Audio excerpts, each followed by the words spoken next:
I cannot for the life of me really understand Hakeem Jeffries' calculus here.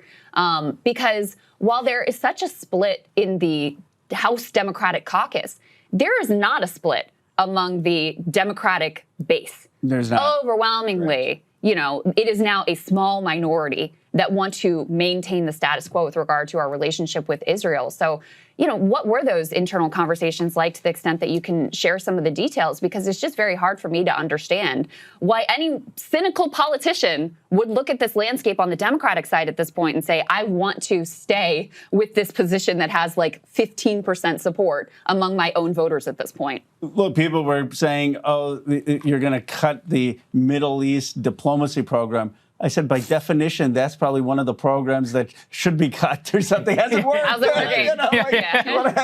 You want to look at government programs that don't work or something. But beyond that, okay, fine. You want to have those programs. That was less than 1% of the aid, and you could have voted for Massie's bill and then still said an amendment saying, well, we want to keep the program for Middle East peace. But I do think it's a mistake for anyone who voted this way morally, but also politically. If you look at Claire Valdez, you look at Brad Lander, you look at Milat, you look at Anna Lilia, you look at Adam Hamawi, you look at the Plattner before the scandals, Abdul. The driving line in these issues is the funding on Israel and Gaza. And the Democrats want to kind of whitewash that part. Oh, Zoran or these candidates won because of affordability. They won because they wanted free childcare, freeze the rent, or Medicare for all. Although it matters. But the first point of the animating difference that is motivating these candidates and the energy is Israel. I mean, Milat would have been no shot to beat DeGette. DeGette was good on all the issues. She was for Medicare for all, living wage. Why did she lose? She lost on this issue. Wow. And I just think that the political leadership hasn't grappled with that reality. Congressman Matt, I was coming to you because you were the only Republican who voted for it. I know you speak to many of your colleagues. You and I both know you're not the only person who thinks something like this. Correct. So why do they all? But why do they still see political utility in supporting Israel? Because I just lost my election. I mean, $30 million, and 98% of that came from AIPAC or Republican Jewish Coalition or Miriam Adelson. It was all the race against me was fueled and funded by the Israeli lobby.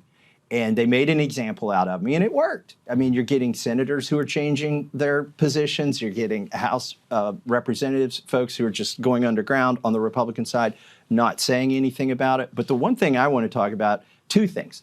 They realize this is a political liability, the Israeli lobby. So they're trying to take away the transparency of this money that's being spent, and they're trying to integrate it into our military budget. So it won't be a line item that Congress votes on. It'll be inside of one of these giant military omnibus type programs.